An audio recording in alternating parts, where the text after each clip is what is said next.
So welcome, folks. Thanks for being here. And it's 4:03, so I'm going to go ahead and get this rolling. And as people get plugged in, hopefully we'll catch up with everybody. I'm Barry Manning, as you know, City of Portland Bureau of Planning and Sustainability. We're here for the 5th meeting of the Montgomery Park to Hollywood Transit and Land Use Development Strategy Northwest Project Working Group. And we're going to start off with introductions of staff and attendees, and then move on to some housekeeping issues for the group. Take any public comments or PWG comments right off the bat that we want to get on the table. Then we're going to, in terms of agenda, look at some transit alternatives and some more data that we've provided to folks on scenarios. And then we're going to get into more details on scenario 4, which we discussed last time. And then hopefully we'll have time to talk a little bit about transportation task next steps.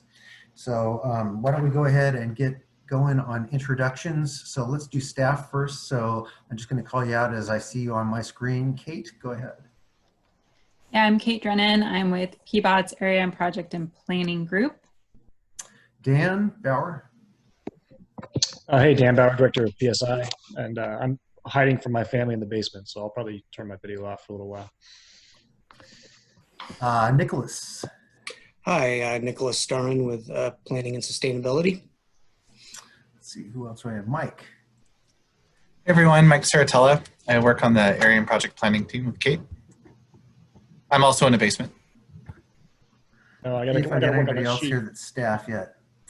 I don't see any other staff yet. So let's go ahead and do committee and or project working group introductions. And I'm going to go backwards on the list. And so when you introduce yourselves, as you've been doing, please list any affiliations that you have relationships with that you might be communicating with. And please also let us know if you have any conflicts of interest or potential conflicts of interest that need to be disclosed.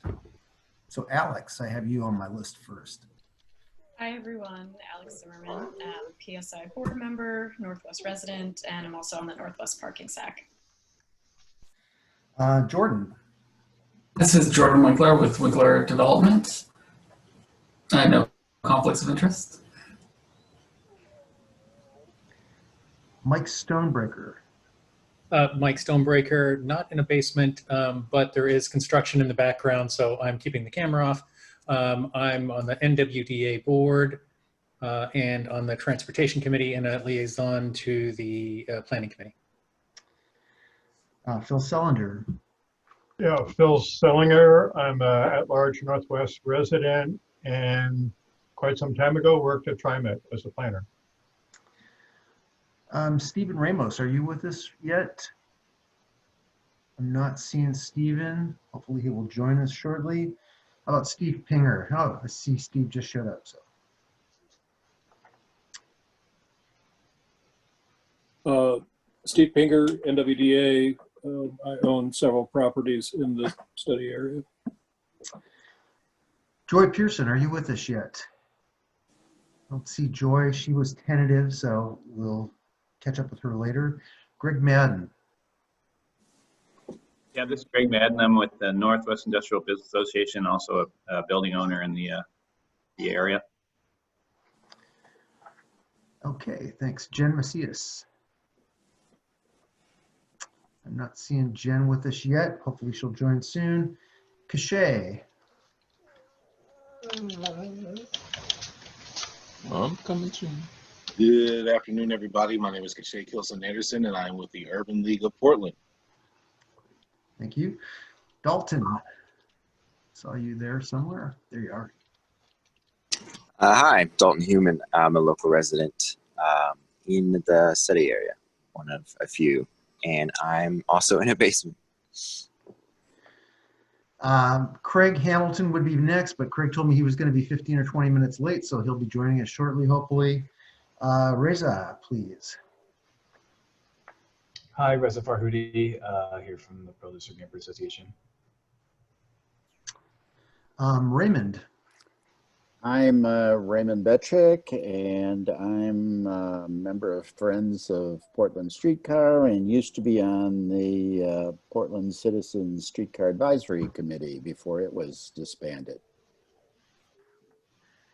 I'm not sure if Stephanie Basilega is with us or not today. I don't see her name here. Stephanie, you with us?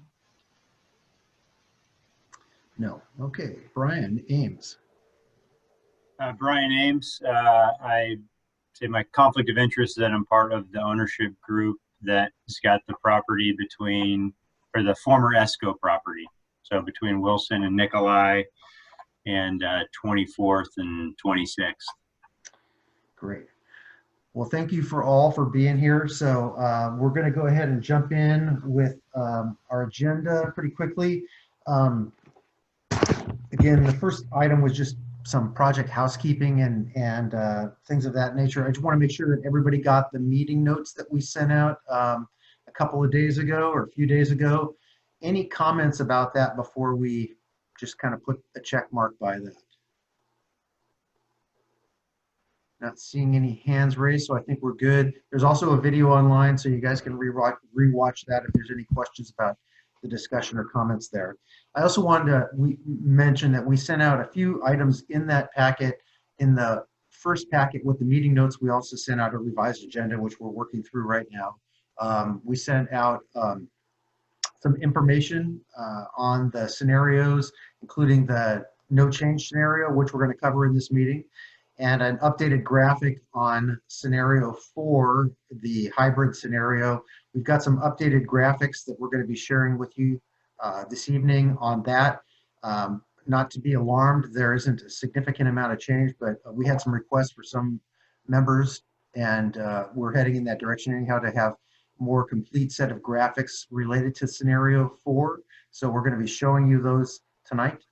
So just be aware of that. And we also sent something out on the 18th rather, I think it was yesterday or maybe Tuesday the 17th. Sorry, it's Tuesday the 17th, that included more detailed information on how a proposal or preferred scenario might come together with some of the constraints that we're currently looking at, but also including some of the potential zoning or implementation tools that we might be considering. So we wanted to make sure you all got that and saw that. We're going to be talking about, did everybody get that? Saw that stuff? Yeah. We're going to talk about some of that in not great detail tonight, but we wanted to bring that to you because we're heading towards pulling together a discussion draft document for the broader public again, and wanted to be sharing with you as soon as possible, some of the information that we might be sharing publicly. So you have a heads up to it, you're privy to that information, you understand what's being shared. So before we move on, one other note, and then I'll take your questions or comments. I think the next meeting of this group is not scheduled until February, where we are scheduled to come back and talk about what we are hearing in terms of feedback from the discussion draft. We'll talk about this more in detail a little bit later. Staff will be putting together, or plans to put together, some public discussion draft or concept plan that would be released hopefully within the next month or so and be out there in the public for review. We're going to be sharing that with you in some form or another at or before the distribution of that publicly.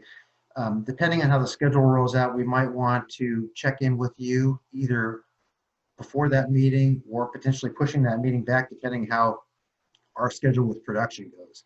So I just want to let you know that we're not planning to meet again until February, so you get the holidays season off, which is probably pretty nice, while we'll be working to try to put some materials together. So having said that, any items from the working group or public comments? So first I'll take any items from the working group that you want to bring up right now before we get into a meeting, if there are any. Not seeing any hands raised, so I'll assume we're good on that. I think we might just have a couple members of the public joining us. Any questions or public comments before we get going into the meeting? Not seeing anything there. I see a couple more of our working group members have joined us, so if you guys could introduce yourselves for the benefit of everybody. So we're talking about our affiliations and declaring any conflicts of interest. So Stephen, if you could introduce yourself, that would be great. And then I believe Jen after that. Sure, I'm Stephen Ramos. I'm a resident of the Northwest District, and I don't have any conflicts.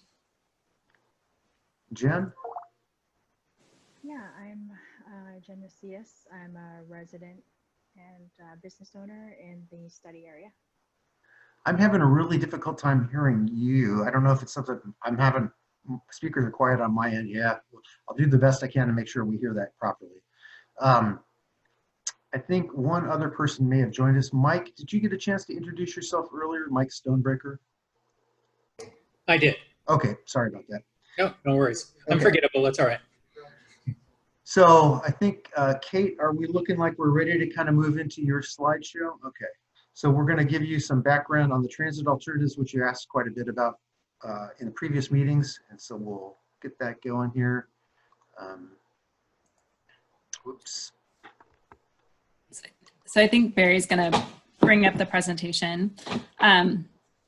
So late last week, we sent out the memo that our consultants put together. Our consultants were Nelson Nygaard, and they did this kind of high-level evaluation study for us, mostly in this, I would say, summertime, kind of late spring, early summer. And so folks have asked a lot about this, so we wanted to bring you the information, even though it's a little bit less timely now, because when we did this evaluation, we were using the original 18th, 19th alignment for which to evaluate. So just some other side notes about this. This technically wasn't part of our FTA grant. PBOT paid for this separately because it wasn't in our scope. So we did this separately at the request of project partners, including TriMet, and particularly because there was, because we have a variety of land uses that we were looking at in the squish and otherwise, there was an interest in looking at different operating modes, in particular microshuttles, which is why you'll see that included, and the kind of looking into the feasibility of something like a driverless microshuttle. So that's why that's included. So what we looked at earlier this year was a comparison of Streetcar, an enhanced bus, something like a BRT light, like we're putting in out on Division Street, the standard bus today, a Microshuttle, which would be like a small passenger van or something else that might have between 4 and 8 passengers, and then a Microshuttle feeder, which would, rather than going for the whole proposed alignment, would actually just link into the Streetcar at Lovejoy. So again, just to say that the results we're going to share and that were in that memo, I think there are some good takeaways based on the research that they did that will we can carry forward to this kind of new alignment we're looking at. But all of the kind of Harvey Balls evaluation and the numbers and costs are associated with that old alignment. So that's just important to remember. So you can go forward, Barry. So some of the stuff we looked at that we evaluated was this land use densibility suitability. So that was really saying how would these different modes do for different land use densities that we were looking at. So an industrial versus a heavier dense employment versus a mixed use, et cetera. The transit impacts on development was more about kind of how much development could be leveraged per dollar of investment in the mode. So, is investing a certain amount of money in this mode going to result in greater development or not? A jobs and housing access, which is really about accessibility within a 45-minute trip from Montgomery Park. Like, what could you reach? A neighborhood transit access, which was all about the population jobs that were within walking distance of stops. Operating, maintenance, and costs, that's kind of self-explanatory. It's just really the ongoing costs of operating the various services. Capital costs, how much does it cost to build both the new alignment, stations, and to purchase any necessary vehicles? You can go forward. Ridership, so estimated weekday transit boardings based on the different modes. A connectivity that we looked at, which is sort of how would it integrate with the rest of the transit network in Portland, so our existing bus network versus streetcar network.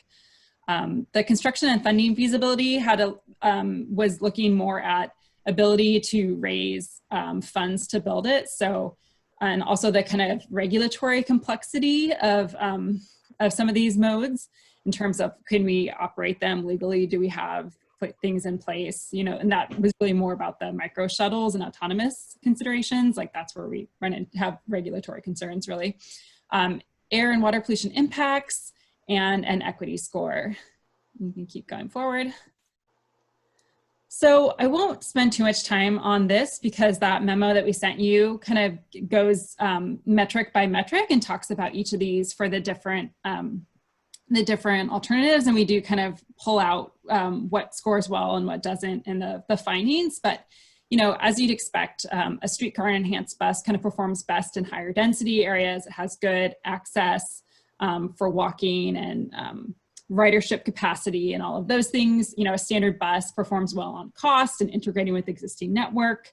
Micro shuttles have some flexibility and low capital costs, but there are a lot of other unknown hurdles, regulatory hurdles, how we would integrate it with our existing transit system, kind of who would own it, a lot of other kind of bigger questions. It also has really low capacity for carrying passengers, a high cost to operate since you have one driver per, you know, potentially 2 or 4 customers.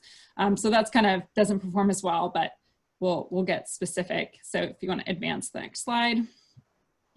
So some of the takeaways basically from that whole report was individually by mode, I'll just go through each slide. You know, streetcar is a good fit for the highest density development scenarios. So a mixed use or a place where we're having a lot of housing or jobs. Streetcar tends to drive higher density mixed use development. You see kind of more development happening per dollar invested in the system. Another kind of takeaway was the ability to leverage private money via streetcar through either development agreements or local improvement districts. It can often be used to help pay for building the streetcar itself as well as other community benefits. Streetcar has the highest capacity in terms of like actually carrying passengers in the cars. They also are no emissions electric. They draw generally the highest ridership we see. People are more willing to take a streetcar and walk to streetcar generally. In Portland, we've seen that our streetcar carries the highest proportion of low-income communities of color and seniors, a larger proportion of riders than ride the bus, ride streetcar. It also has a high level of ADA accessibility, and that really has to do with kind of the level boarding, wide doors, so it makes it easier for people in wheelchairs and just generally that have mobility issues. Trade-offs are there are high capital costs, higher than traditional buses, and they often have longer implementation timelines in terms of, you know, you need to rip up the road, put in streetcar tracks, maybe you explore federal funding, or sometimes you do local funding, but it's just kind of more complex. And then obviously a less flexibility in a reroute. You know, if there's like a major crash on the tracks, you know, you can't just go block over. So there's kind of, you're fixed for better or for worse. So you can go next slide. So Hey, our enhanced excuse me, but when was this package sent out? Do you know right off the top? The memo, I think We sent this out on Friday. Thursday or Friday. Thursday or Friday. So these slides was it under your report name? was. Was it under Barry Manning? Yep. Yeah. Okay, thank you. Sure. So for our enhanced bus, we're referring to enhanced bus again, like kind of envisioning we don't have one in Portland, so it's hard to think about, but envisioning what the future like division transit project will be. So similar to streetcar, it's a high capacity option, but at a lower cost. It's similarly suited to medium and high density neighborhoods because it has a bigger kind of carrying capacity and it's a higher quality service. We've seen that high quality bus rapid transit in other cities does help spur investment, but we don't really have any local experience to report on kind of how much dollar return versus dollar invested there is. On like streetcar, we have local examples, but we know generally that it has some payoff.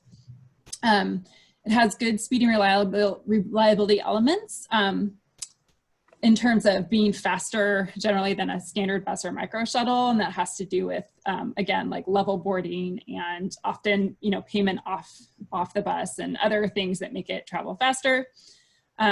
one takeaway is it's unknown whether it could raise private funds the same way a streetcar often leverages private dollars. We don't know because we don't have any local examples to sort of prove that case. It does. Do you have a guess? I'm sorry? Do you have a guess? I don't have a guess. Maybe Dan knows. I don't know of any I don't know of any local improvement districts as part of the division transit, which would be probably the best scenario for us to compare it to. But I'm sure that there are places in the world that maybe have funded it, but we don't know of any locally. So going back to the ADA accessibility, it's similar to streetcar in that the enhanced buses are generally have level boarding. So again, that helps if you're have mobility issues or wheelchair bound. And then it would have similar emissions benefit if they are electric buses. Right now, I think we have a mix of electric and diesel buses currently. So I think TRIM is trying to move to electric buses for their future enhanced buses. So we're on that chart, we were assuming that a BRT or enhanced bus would be electric under that sort of comparison in advance. For the takeaways for looking at the bus in this area, one of the advantages is that it's a seamless kind of low cost integration with the existing networks that TriMet already have. We have drivers trained on these. It's suitable for all land uses, so it can kind of serve any land use, although it does have a lower carrying capacity than BRT or streetcar. So in areas where there's a lot of like high ridership, it carries fewer people, and that is an issue we see sometimes with buses, is that in Portland they get full and then you have to, leave passengers waiting on the side of the road. So that's kind of one downside if there's a lot of demand. Buses haven't been shown to spur development for jobs or housing generally. Cost-wise, it falls kind of in the middle range of all the costs in terms of rider capacity, kind of projected ridership, purchasing, paying for operators. It could be vulnerable to traffic speed and reliability if priority treatments are not included the way they likely would be if transit priority would happen for buses or elsewhere. And then back to the kind of funding feasibility, would not generate private funding for construction or for other kind of community benefits packages. So that's another consideration for the standard bus. I noticed Reza had his hand raised. Do you want to take a question now, or do you want to walk through and then take questions? We only have a few more slides, so why don't we just get through the next like one or two and then we'll pause for questions. Okay. So the microshuttles that we looked at, they offer flexible kind of on-demand service for a pretty low capital investment. And I think that was why it was something that TriMet in particular wanted us to look at. They fit best with low density areas, something like an industrial campus or land uses where you don't have very many riders that would be traveling around. So like I said, they're flexible, but they do have limited ridership capacity, generally carrying maybe between 4 and 8 passengers. So they don't have really an economy of scale in terms of like cost per rider with the service operator. So they don't have that the same way the higher capacity modes do. I'll apologize for the leaf blowers outside, they're all day long. We looked at on-demand service. So sort of rather than like looping around, if it was just something that you called to get a ride, and the consultants found that that's good for flexibility, but it has a lot of reduced reliability in terms of like knowing when one's going to show up. Kind of the bigger issues they found was the unknown feasibility in really implementing a new transit mode in the Portland region. We don't have anything like this operating to our knowledge. We're not really sure that it would qualify for any sort of like federal funding because it's not a recognized mode via the Federal Transit Administration. So whether we could use federal dollars to purchase or operate is a pretty big unknown. There's not really there's no proven ability to leverage private funding for such a source. So while it represents kind of a lower initial investment, it has higher risks and doesn't have all that many benefits over other modes, quite frankly. So what our consultant said is that it could be like an interesting interim solution if you were kind of building up an area and there was low ridership to start with, or, you know, just kind of businesses coming online, or maybe a pilot project, but maybe not a long-term solution in a higher density area. So I think that might be the last of the slide. Do you want to flip forward, Barry? I don't remember if there are any other slides. Hey, did you want me to advance the slide? I'm sorry, I'm having problems hearing. Yeah, I don't know if there are any more, but I honestly don't recall. Yep, maybe this one.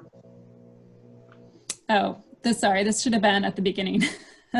But this was just to remind you what the alignments that when we did this evaluation and the memo and the results, that this is the alignment that those that they were analyzing each of those modes for. So it's at 18th, 19th York Wilson, and actually doubles back onto across the river and turns around at the convention center. And the exception to that is that Microshuttle feeder that I talked about that they looked at that just would link into the existing streetcar at Northrop. So I will pause here except to say that we do think that there are some useful takeaways and research from this. Again, like the numbers in the memo in terms of housing and jobs served, because it was geographic based, like within a specific walking distance, it is different now that we're looking at a 23rd alignment. Our consultants finished their contract. It was pretty small. So they did give us some of their materials on how they did all their calculations. So I think we want to look at what some of the results would be for the 23rd alignment, maybe not for all of the modes. Like I don't think we would look at a Microshuttle on 23rd, but comparing it for other modes. And as I mentioned at the beginning of that memo from the consultants, you know, if we were to pursue a streetcar on 23rd and apply it for any federal funding, we would need to undertake a full, like a transit alternatives analysis as part of the application. So that would happen in full for 23rd. And as I said, we're going to try to look at doing something with a light touch equivalent on 23rd now that we have some of that underlying data and the research that they used to come up with their numbers. So I will pause there. I will say that after we talk through the land use scenarios, we're going to have a section talking about the transportation work, kind of like the more forward next steps for transportation.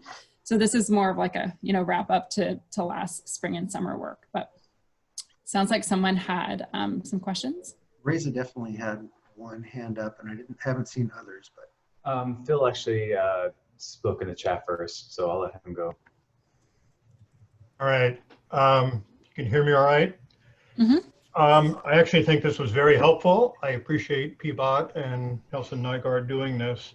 And I really agree with the conclusions, but I do have some comments. I think the analysis was comprehensive, but necessarily subjective in various places where assumptions were made. I realize this is a broad level of detail, so getting more quantitative would have been difficult. I think it suffers a little bit because the route was analyzed in isolation.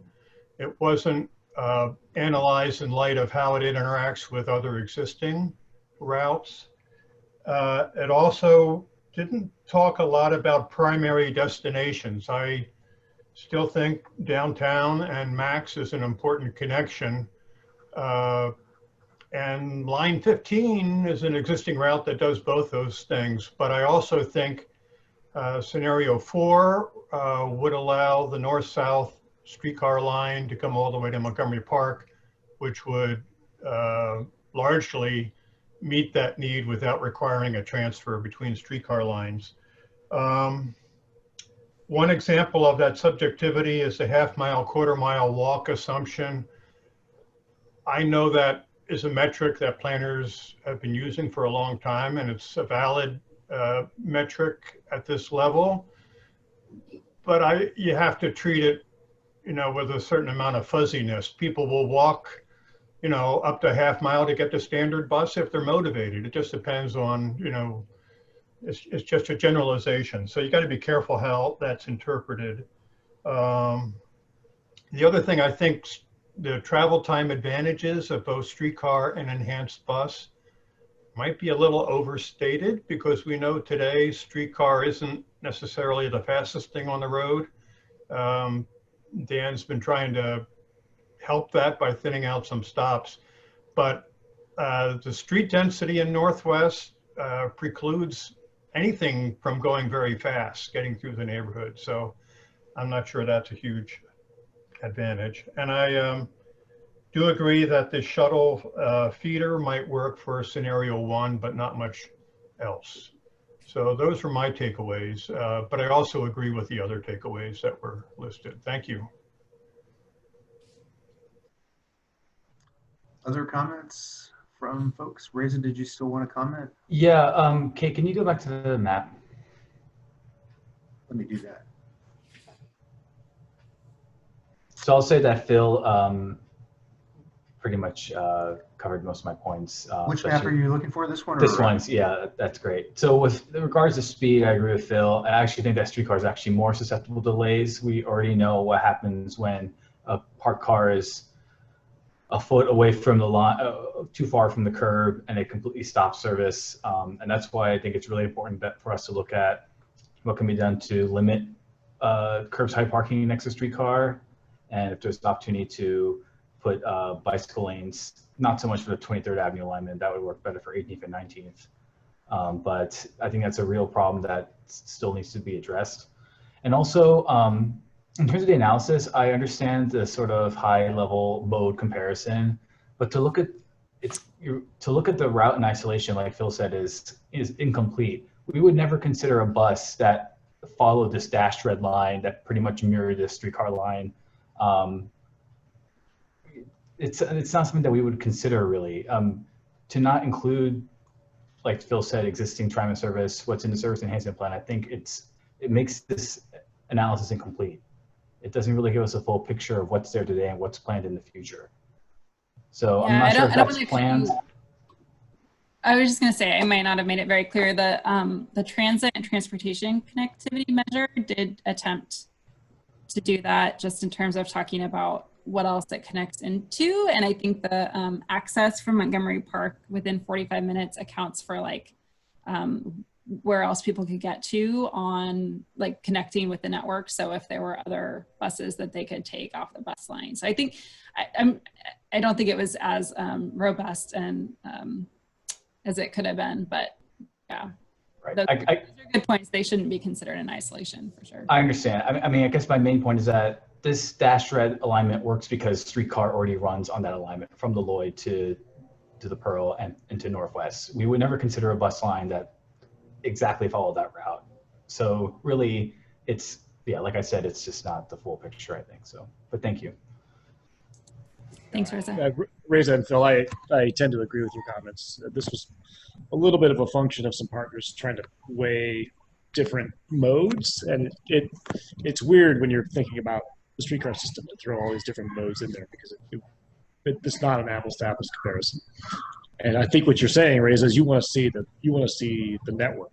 What are all the routes? What are they all doing? And how do they all interact? And that is a easier conversation to have when you fix some variables. Right now, I've got people at higher levels just saying, "Well, what about this? What about that?" And so we're trying to cut down a little bit of the noise on that side, because frankly, there was a lot of questions about having a microshuttle. It's like, okay, well, that's great, but that's also not legal. So let's just kind of work through the process of that. But I tend to agree with what you're saying about the network and how it's going to interact. Thank you. Other questions or comments for Kate before we kind of jump off of this transportation analysis item? I guess, Kate, we should probably note that there is more transportation analysis coming that should be able to answer those questions, or some of them. Yeah, I just added to the chat that at the end of this, we're hoping to get about 20 minutes at the end of this presentation to kind of talk about our next phases for the transportation work. And I know one of them is really trying to not just cooperate, but integrate with TriMet and think about how, the bus network could be either, we could either, use the same stops, or like, could we do something where we are changing some service that goes out to St. John's. It's more of an express, but then, you know, forms at this like multimodal hub in front of Montgomery Park where people can switch lines, and just, you know, just thinking a little bit more cohesively about the network and how people can move around. And so yeah, that will be coming up. So save your ideas for the end of this so you can tell us what to look at. Okay, so I'm going to go ahead and share screen again, and we'll talk a little bit about the data we shared with you, and then a little bit more about scenario 4 and some information we've learned since our last meeting that we would need to share with you because it affects our implementation possibilities. So share this back with you.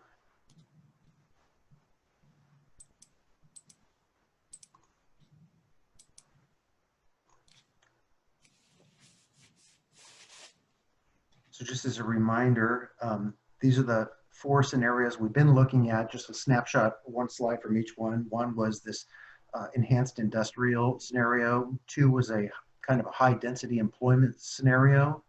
3 was a mixed use scenario on both sides of Highway 30. And at the last meeting, we discussed and introduced a scenario 4, which is kind of a hybrid of scenario 1 east of 30 and scenario 3 west of 30. So we provided some data and information on that scenario 4 last time, but folks asked about the scenario 0, the base case scenario. So we did ask Eco Northwest to develop some information about it, and we could just simply show you the zoning map kind of to explain the scenario, but we did ask Eco Northwest to provide us with data about how many jobs and how many and of what type of jobs and how many retail and restaurant kind of jobs would be achieved in that scenario with no change, about how many affordable and how many housing units would be achieved. So you're seeing the numbers here at the top of the chart. About 1,000 industrial jobs, 1,340 office jobs, and 1,100 retail and restaurant jobs throughout the entire study area were produced in that scenario. And then, as we discussed last time, each of the different scenarios, 1 through 4, either added or subtracted from those totals in different ways. There were about 13,000 households or units rather, and 1,100 affordable units produced. The value that they were basing all of the change in value that we were talking about for each of the scenarios due to zoning changes that could affect potential value in the district. The preliminary value that they were assessing for that whole area was about $2.272 billion. And then, of course, we were asked one of the questions we've asked about, you know, what does that do? What are the trade-offs? That scenario really does focus on maintaining industrial and employment zoning and jobs in the core part of the study area, where we're really looking at changes mostly on the ESCO site, some of the surrounding sites around that, and the area east of Highway 30, where we've been talking about introducing potential for creative and industrial office in addition to the industrial zoning that we've talked about in scenario 4 and different zonings in the other scenarios. And then I'm going to click over to this transportation slide, which you saw last time by and large. This just includes the information about the transportation system that was the baseline scenario. So I just wanted to stop there, and just before I get into more information on scenario 4, see if anybody had questions about that data that we shared. It looks like we're okay there. I just, well, other than let the members speak, I was only going to note that you can't overstate how much of the variability in those numbers is placed on the ESCO site. I mean, it's like 70% or 80% of the swing is all based on that one site. So as we're thinking about this, it's just worth keeping that in the back of your head. And this is true. That was one of the findings of the Eco Northwest work from Tyler Bump, was that even though we had applied, for instance, mixed use zoning east of 30, because of the existing land use pattern and what's already developed there, that area didn't change dramatically because of the existing building stock. So that was part of the thinking about changing that scenario. But Greg, I think you had a question or comment. Can you hear me now? Yep. Okay, great. So you know, you come up with those value numbers. I'm a little confused now you and Dan said, you're talking about eventually building out that property back at the original zoning, and that would be additional jobs from that, or is that just where we stand today? I'll just show it again. So, oops, wrong button. There we go. Yeah. My understanding from Tyler is that this is the scenario 0 would be what we would get if the zoning in place today built out over time in the same manner that he's modeled and made the assumptions about these other 4 scenarios. So that's just assuming, you know, moderate industrial growth over time or moderate growth over time to the build out. Same kind of assumptions that he's applied here based on kind of the market dynamics. Okay, all right. He's not with us today, so I can't speak at much higher level of technical detail, but that's my understanding of that. Okay, and then you said you sent this out, or I don't remember seeing it until now. Yeah, this was sent out in a packet that came out last week on maybe Wednesday or Thursday, maybe Friday. I can't remember exactly which day it was. I can see Jen. She said one day. I couldn't hear what it was though. Okay, all right, thanks. I'll look for it. Thanks. Okay, yeah. So that's out there for you to kind of consider. And it's not going to align with some of the other data that's out there from other sources, such as I think BPS has consistently put out jobs and housing numbers in this area produced by Steve Kuntz and our economic planning team.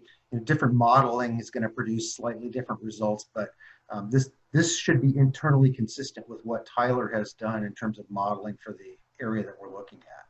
So, okay. So would he be available to talk to? Just for clarification on that report after I see it, or? Yeah, I would suggest just sending an email and we can forward it to him, or work through the channel to answer any questions folks have about that. Phil had a question, yeah, or comment. Yeah, quick one. At what point does a VC ratio at that infamous intersection over 1 become a fatal consideration? If the intersection doesn't work, nothing works. So how do we get past that? Which intersection are you talking about specifically? 23rd and Vaughan. Oh, okay. At the US 30 ramp.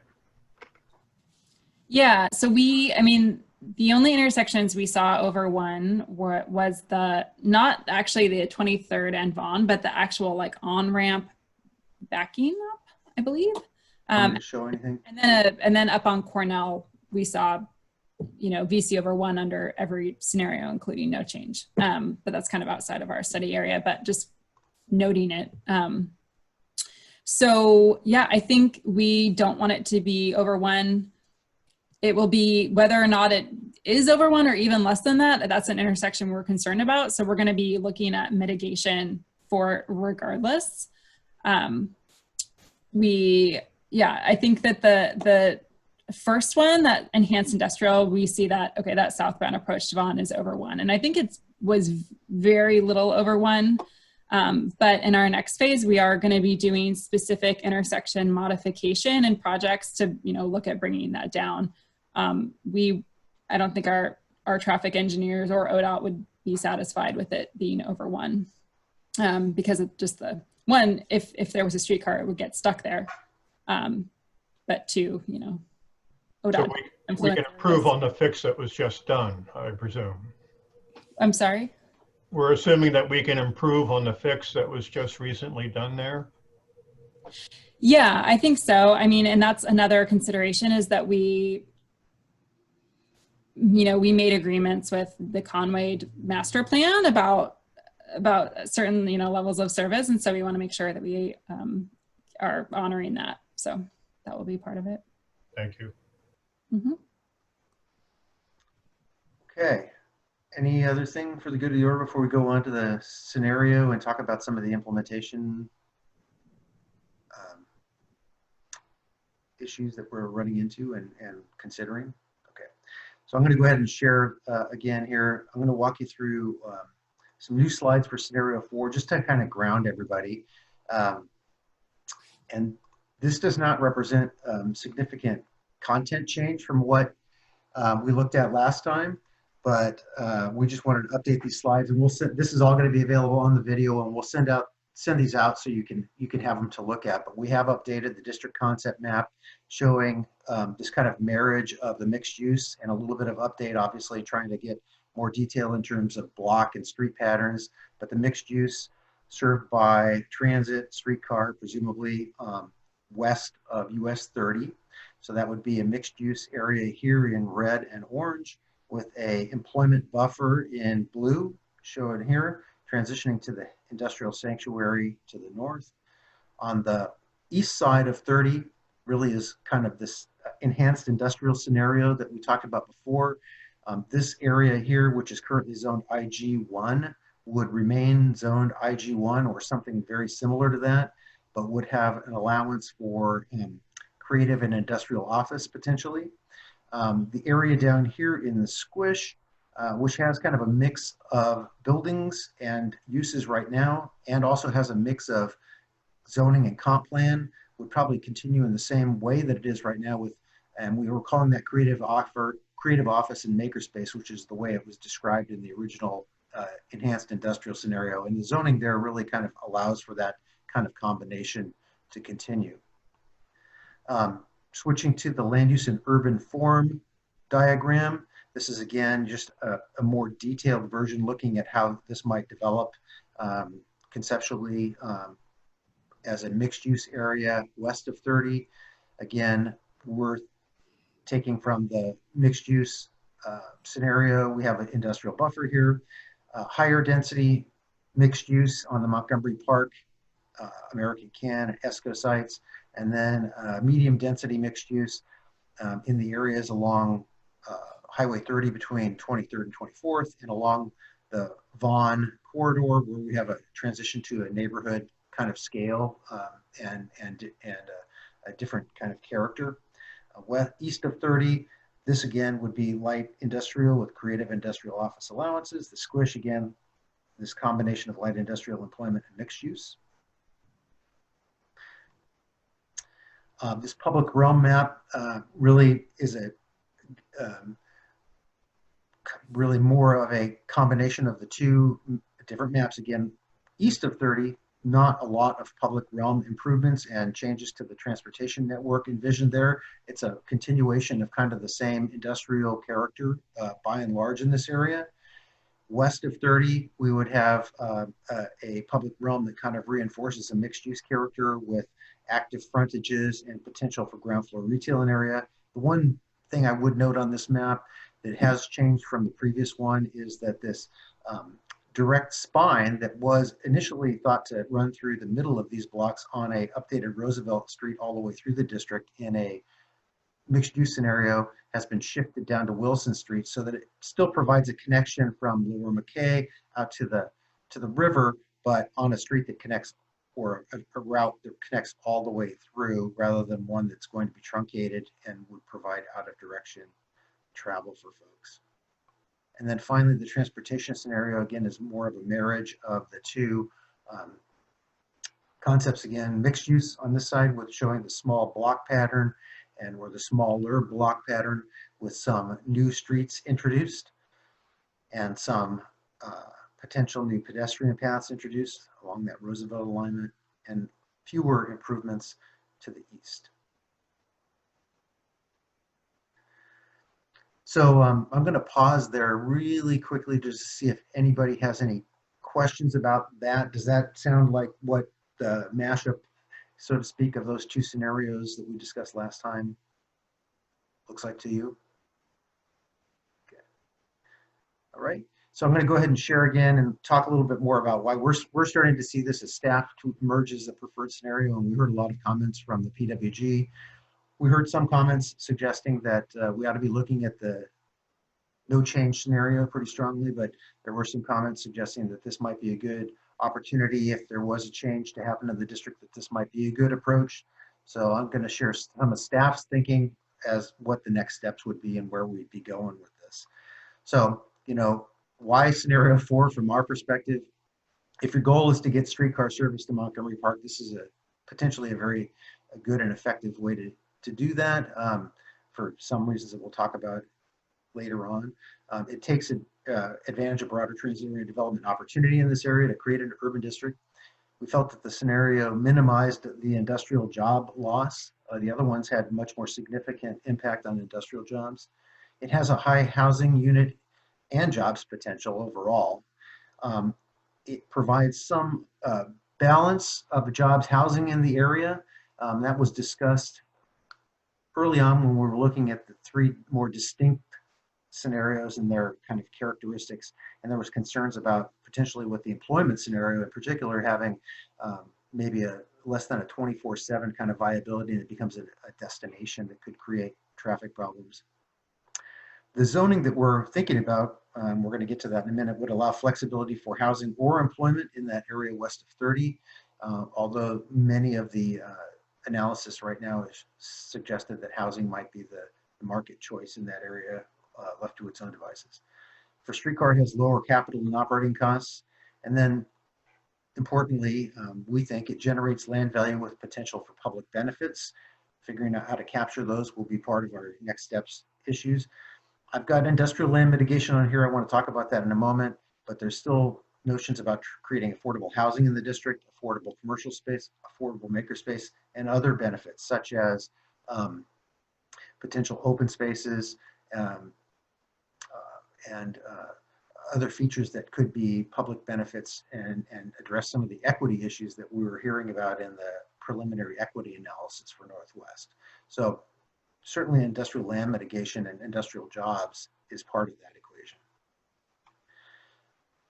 So moving on to this question about industrial land mitigation. Since the last meeting, we've had several meetings with internal BPS staff that work on economic planning issues, as well as other folks. And we've come to understand that the current comprehensive plan and economic development policies that are based on an economic opportunities analysis that was done back in 2012 through 2015 identified, as we've all talked about before, a limited supply of industrial land. There's a very tight supply of industrial land in the city of Portland, and that industrial land is divided up into different industrial land types. Those industrial land types are not interchangeable. And because of the tight supply of industrial land, there may need to be replacement or mitigation of industrial lands where the zoning or intensity of development has changed pretty significantly. And I'll talk about that in a little bit more detail in a second, but if you'll recall, there were two areas in our plan area. There was an industrially zoned area, and then there was a industrially zoned area on ESCO that has a comprehensive plan of mixed employment. Both of those are seen as part of the industrial land supply, and potentially we will need to look at some offsetting mitigation or measures to kind of, if we're considering change on that. One of the things, we'll talk about some more of those in a moment, but one of the things that's underway right now is an update of the economic opportunities analysis. That's expected in sometime later in 2021, and that may change the supply and demand dynamic for industrial land. So that study is going on right now. But until that concludes, we are dealing with current industrial land supply policy, and we'll need to kind of be thinking about that as we make any changes. And the maps, I want to just refresh your memory here are, here's the zoning map that shows the outline of what is industrially zoned right now in the area. This is the comprehensive plan map that shows the area that is comprehensive planned or zoned or identified for industrial designations in the comprehensive plan, which is outlined in yellow. And these areas where ESCO is located and some of the areas down in the lower squish are designated for other uses. In the case of ESCO, mixed employment, which would translate to like an EG zone. And in the case of the lower squish, a combination of mixed employment, EG zoning, and mixed use zoning. But the one map that we should look at here is this prime industrial area map, and that one really relates to the industrial land supply issue. And this is the outline of, at least for our small portion of the study area, where that industrial land prime industrial map would apply. And it really correlates to the K overlay zone that is applied to many of these parcels. So all of this area that's IG1 here, including the 9.5 acres that we talked about here last time, as well as part of the ESCO site and part of the area just to the north along Nikolai, would be subject to that prime industrial land supply question, as are all of the areas north of that in the industrial sanctuary. So where does that end? I've got one more map. This is just kind of a close-up of the figure 1, which is in our comprehensive plan, the industrial employment districts, and you can see the zoom in here shows that prime industrial area, which is shown in hatched, extends over most of the ESCO site. It excludes the Montgomery Park site, which I'm kind of outlining. I don't know if you can see that very well, but that's this site right here, and the band along Vaughan, between Vaughan and Wilson, which is also zoned EG now. But this area would potentially be an issue for offsetting. So with that, I'm going to pause just 1 second and see if anybody has questions about that, and then before we get on to how we might implement this or move forward. I put a question in the chat.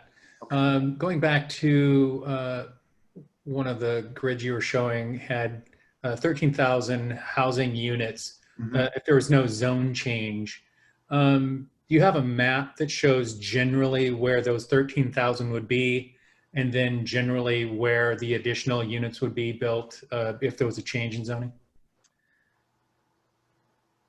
I didn't catch that last part, Mike. I got the part about where the 13,000 housing units might be built. Oh, right. And then in the scenario hybrid or scenario 4 hybrid, where the additional housing units would be. Okay. Yeah. And without having Tyler here and maps of their Mapcraft lab, it's going to be a little bit hard to say, but I can show you on the zoning, from a zoning standpoint, where those units are possibly able to be built. So really it's anywhere south of Vaughan here, or south of Vaughan in these residential and mixed use areas. And then this area here shown in kind of that rust color or orange color is a mixed use urban center zoning, and that is implemented by the CM3 zone by and large. There are some bonuses in the Northwest Plan District that allow greater amounts of development in certain parts of this. And then this area down here is a high density residential zone. And then the study area actually captures a little bit of what is the Pearl District and this band along the river. And without having Tyler's map showing exactly where those housing units would be built, that's where that 13 would occur, generally speaking. It would be in the broader context of the study area. And sorry. And then the new units that would be occurring would primarily be occurring in the study area in areas such as the ESCO site. Oh, sorry, I'm not underlining that very well. And the area between Vaughan and Wilson, where the zoning currently does not allow for housing units. I do believe that number, probably was mistaken, that baseline number probably includes some assumption for Montgomery Park as well, which is zoned and can include housing units. The portion of the Montgomery Park site that is American currently cannot, so that would be a part of the new supply. That make sense? I guess so.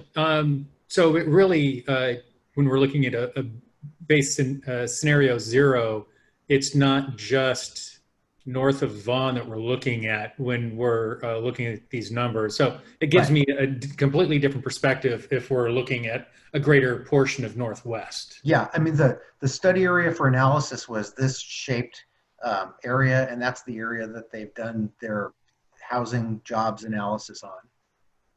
Is that kind of highlighted quarter mile from the alignment bubble. Okay, thank you.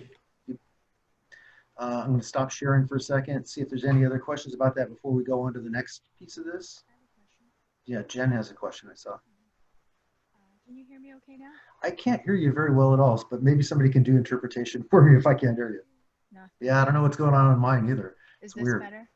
A little bit, yeah. Yeah, okay, cool. So a lot of what we're talking about in terms of the mapping seems to touch on the comprehensive plan.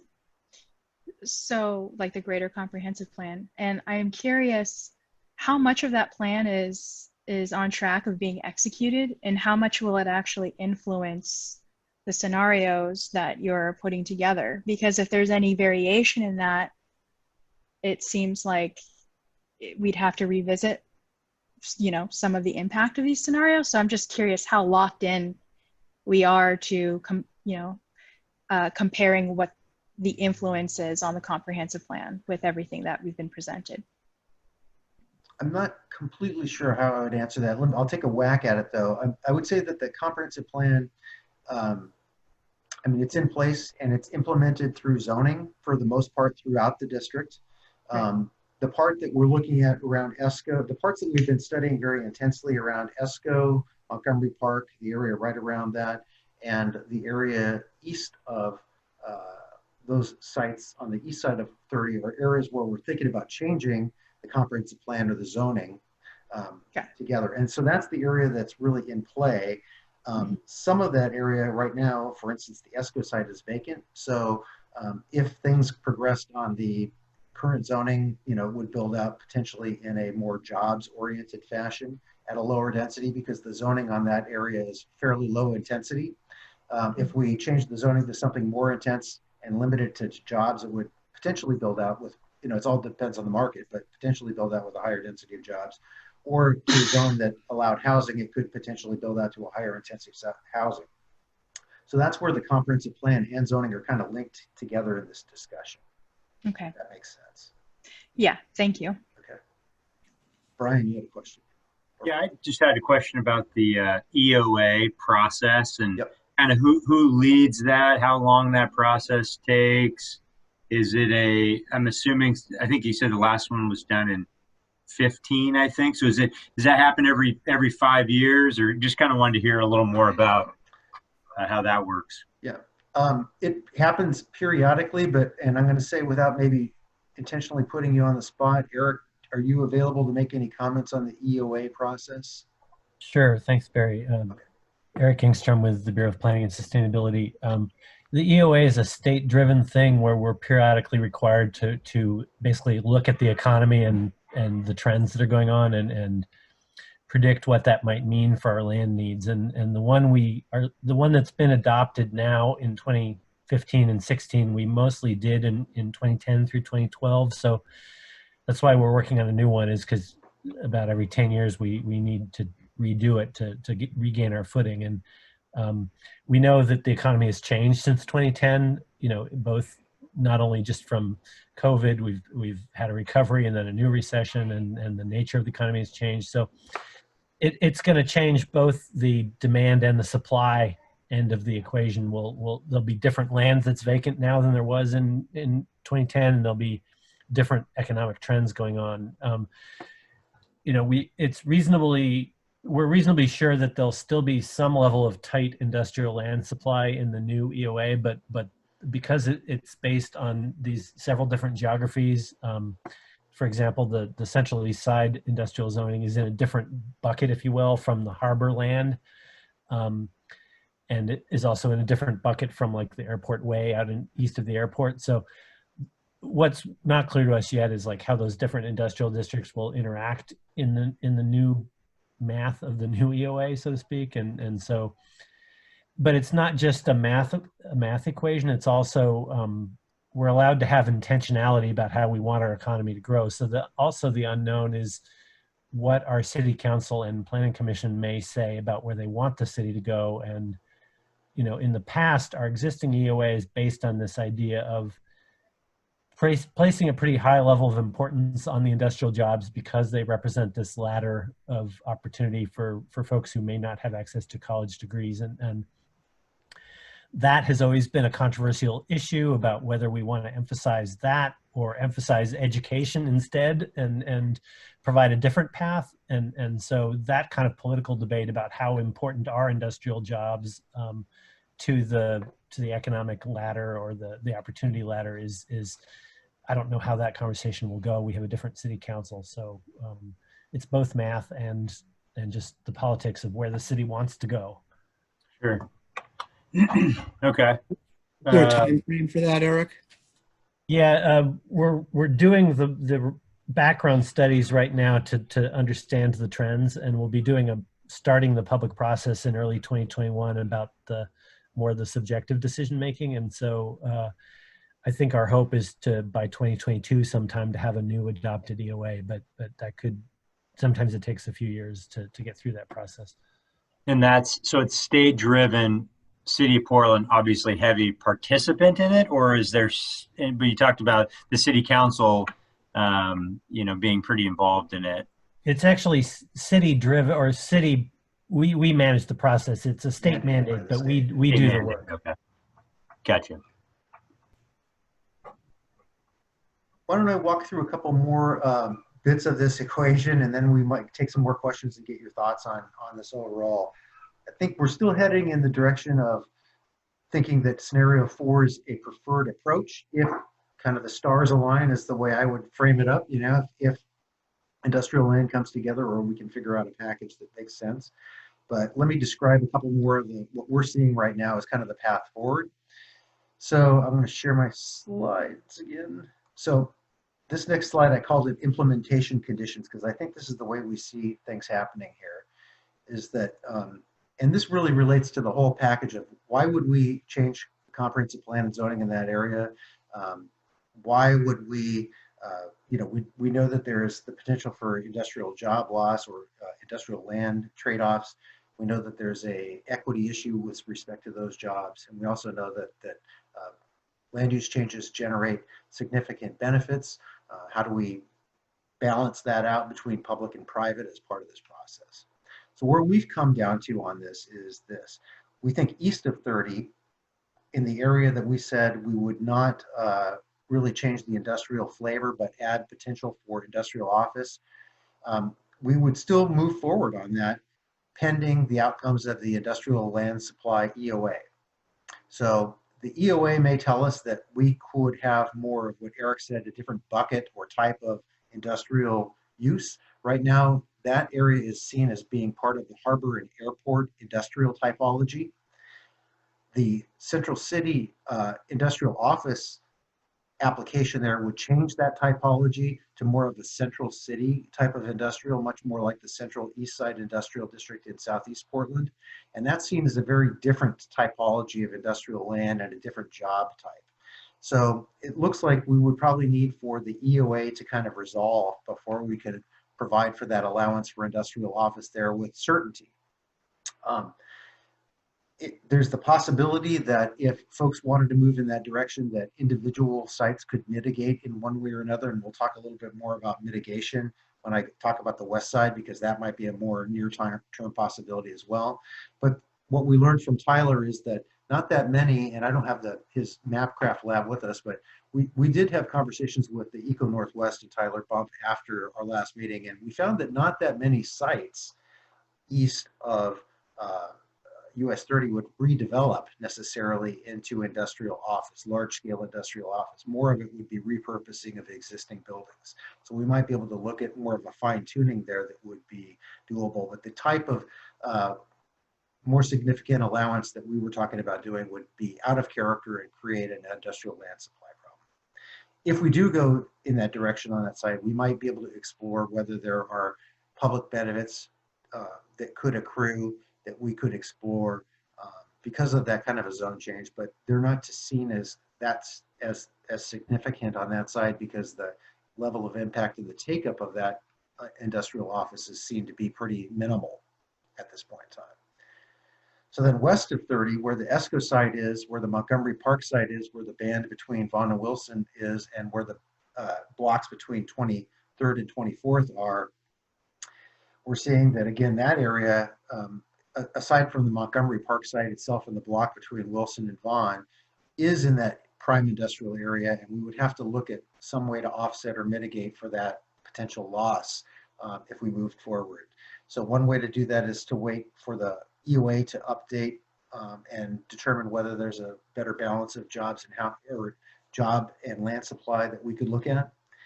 or if something needed to happen either in the nearer term time frame, or if that conclusion of the EOA is there isn't a big change in supply and demand, we might need to either find additional industrial land, which is very difficult to do, or potentially mitigate with the increased value via potentially a brownfield fund or some kind of a funding mechanism that would pay for cleanup of underperforming industrial lands now. And that's another way to meet the industrial land supply needs based on the conversations we had with our economic folks.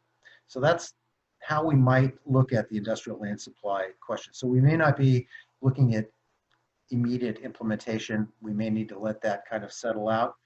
Or if there was immediate implementation, we would need to find a way to mitigate more significantly. And that could be through the public or the benefits that are accruing through the increased value on that site.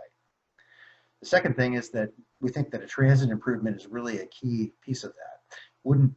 Wouldn't necessarily think about changing the comprehensive plan and zoning in that area unless there was some kind of certainty around a high quality transit improvement in the area, whether that's streetcar, as we've been talking about, or some kind of a very special enhanced bus service that would really support the level of development that we're talking about in that area. But that would be another kind of prerequisite to making something happen in that area. And then third, there would probably need to be some kind of a public benefits agreement that would somehow recognize the value that's created by the land use changes and balances the public and private benefits there. One of the options for public benefits might be looking at the prime industrial land issue. Another could be, as we've talked about probably in the past and has been done traditionally, a contribution to the streetcar or transit network as part of that package. That's typically been done through a local improvement district as a part of the equation. Other transportation system contributions, and that would typically be done at point in time of development, but that could be part of a public benefits package as well. It could be all packaged together. And then we've talked about affordable housing, opportunities for affordable commercial space and or maker spaces as part of that package, or there could be other public goods. And I just want to share one more slide before we break for questions. And so I've put together this table of, some of the kinds of public benefits that we might be considering, that we could consider as part of this package, and some of the implementation methods that we might look at. So if they're industrial or jobs focused, some of the benefits might be addressing that industrial land supply, or maybe even business assistance and relocation if there was a displacement issue that had particularly an equity impact. It could be workforce labor agreements. That has happened in other community benefit agreements. In terms of transportation, we already talked about streetcar funding or transportation network funding. Housing and affordability, inclusionary housing would be a part of any housing development that happened if it was significant, but then we could look at deeper or more affordable housing, either through a land dedication or through requirements. And I already talked about affordable commercial and maker spaces. And then community focused benefits might include like parks or community space, whether those are privately owned and publicly accessible or whether they're public. And then the communities often has asked for things like childcare space associated with dense housing or employment, so that you have an opportunity for folks to have that service nearby. Some of the things that came out of, for instance, the MISO discussions amongst the BIPOC communities, particularly on the east side, was there an opportunity for people to get in on the ground floor of either co-ownership or a higher stake, so to speak, or higher equity stake in the participation in the development and in the business opportunity there. And then another community-focused benefit we've talked about is higher energy efficiency. That we've actually employed this in, I think I mentioned in the draft I sent out that had a lot of zoning detail in it, a requirement, one of the requirements of the additional height, for instance, in our planned development bonus that's available in other places, is to step it up several notches in terms of the energy efficiency of buildings. So there's a public benefit there from the greater global standpoint in terms of climate action. We're using less energy and that's more efficient, but that's also passed on to residents and businesses in those buildings through lower energy costs and things like that. So that's just a short list of some of the things that we're thinking about. So having said all that, we just wanted to break for a couple of questions and get your thoughts before we go into that transportation topic. You know, given that Montgomery Park is developing, and I'm going to share some slides that they've shared with me after this meeting, if for those of you that may have not seen some of their thoughts about their master plan. But given that that's happening, and that streetcar service to that site has been long envisioned, you know, do you think that scenario 4 is providing the best approach among the alternatives that we looked at to date? Does that make sense to folks in terms of having a mixed-use focus on one side and trying to retain industry on the other side? And then, although we're going to be looking to our community outreach reports and our equity staff and consultants for guidance on public benefits as local stakeholders, you know, what do you think of those priorities? Do those make any sense? So I'm going to go ahead and see who wants to comment or questions, because I think staff is heading to the point where we're going to put together a discussion draft for broader public feedback, and we're aiming towards scenario 4 with some of these components. Brian, I see you have your hand up. So the second question, I was nodding my head on the first question in agreement. The second question about priority of public benefits. I mean, I personally, from everything I'm hearing about the housing crisis, I think affordable housing is probably the clearest choice. I mean, we were just kind of, you know, based on the preferred scenario description and the FAR and the zoning implications and all of that. I mean, if you, that kind of main contiguous site, that's the ESCO site, it's about give or change 13 acres. If you took just 3 of those acres and made it all affordable housing, that's probably around 600 units of affordable housing added to the stock in the city of Portland, which to me, that's, I mean, I think it's got a pretty good value proposition in terms of public benefit. But I see Steve has his hand up, and I realize I forgot to share one slide with you about the zoning. So I don't know if we want to do that first, but let me go ahead and get Steve's question. I want to get your questions, but I do want to share that. So go ahead, Steve. If I may, I would just like to follow on Brian's question, and then my other questions do have to do with zoning and height. So I'll hand it back to you. But with respect to facilitating affordable both housing and commercial space, I don't know of any precedent for commercial space provision, but in terms of the IH provisions, you know, the last thing I saw from PHA on their assessment of the effectiveness of the IH provisions was over 2 years ago now. So is there anything since the 18-month report that they issued that gives us any metric to assess the effectiveness of inclusionary housing and zoning? Steve, I don't have that information at hand. I could follow up with more information on that. Eric, do you know if there's anything right off the top of your head that we have right now that you can relate? I mean, they issued a 6-month, a 12-month, and an 18-month, and that was the last I ever heard from. Yeah, there's more recent data available, and we could try to track that down, so we could report back in a future meeting. Do you know just off the top of your head if any of that recent data was is within the last 18 months? Yeah, there have been continued projects that have resulted in IH units in the last 18 months. Oh, no, I understand that, but I'm saying that the PHA was kind of mandated to report every 6 months, and they did that 3 times as far as I understand it, and then stopped. Yeah. I've been seeing numbers and information coming in pretty regularly, so I'm not sure. Please I'm not sure what the status of it is, but I could certainly follow up. That'd be great. Thanks. I do want to share that zoning map because I think for those of you that aren't familiar with it, it might have raised a lot of questions. And for those of you that are familiar with it, it raised a lot of questions. So let me go ahead and address it both ways. What was our thinking on that? And I shared this with you as a way to kind of preview what we might look at in the discussion draft, because we want to share with the public, you know, what are we thinking as we talk about how we might implement a concept plan. So this map shows you what kind of our thinking was here. So I'm going to start with the easy side, which is the east of 30. So we would maintain the IG1 zone in this area. If we could get to a situation where we had clarity on from the EOA that industrial office made sense because the jobs balance issues were resolved, we would probably provide for an office allowance in this area. I don't know exactly what that floor area ratio would be in the east side. They've provided, my understanding is a 3-to-1. Nicholas, does that sound about right? He's shaking his head, yes. So that's kind of what we would do here. Right now, office is pretty limited here.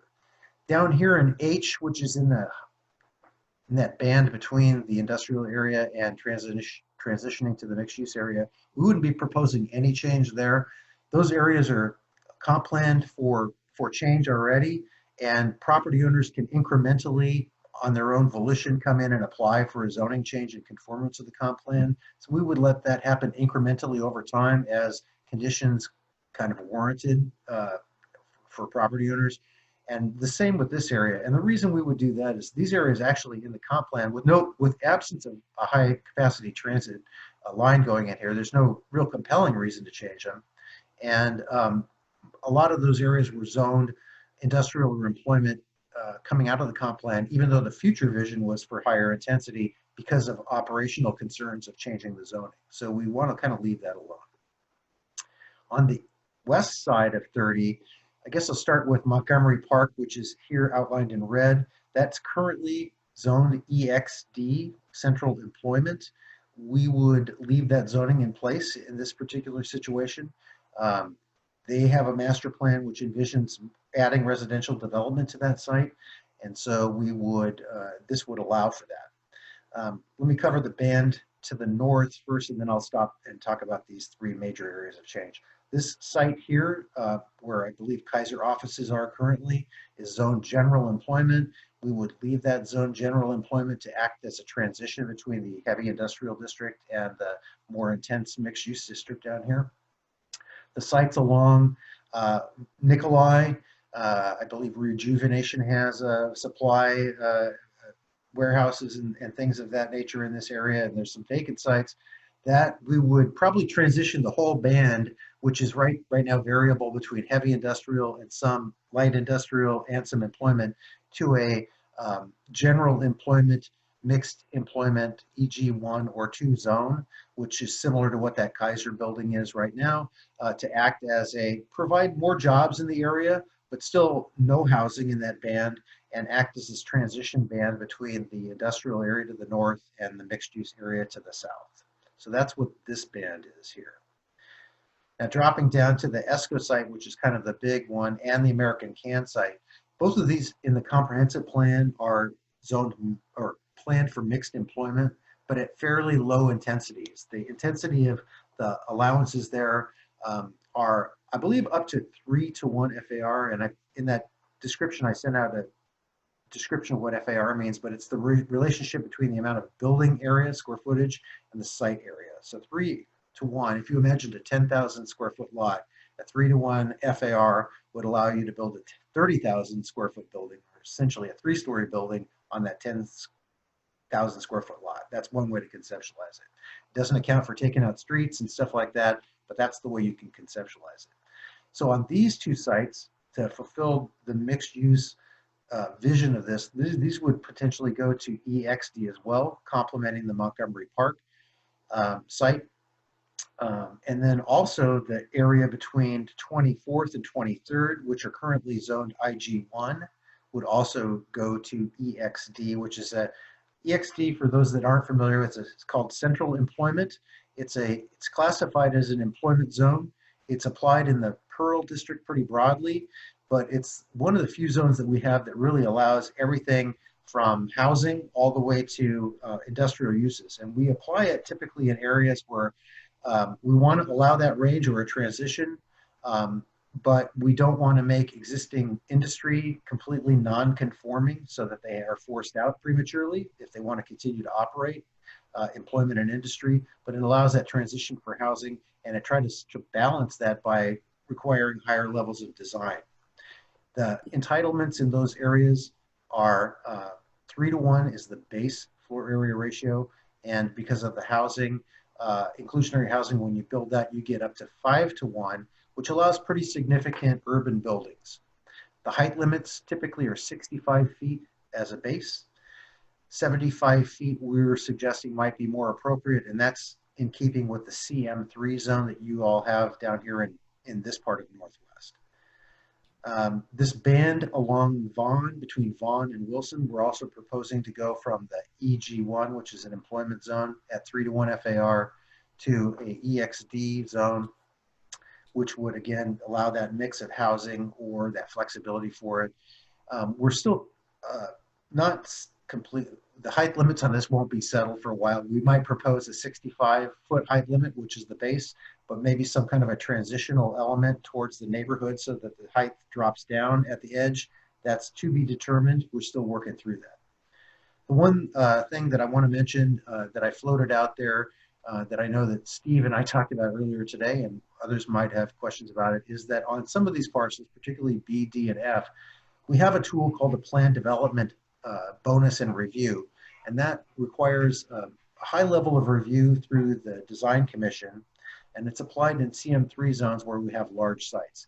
And what it does is it allows additional height flexibility so that one can utilize the FAR that's allowed there on large sites where streets are taken out, or you might want public amenities like parks or open areas more extensively on large sites.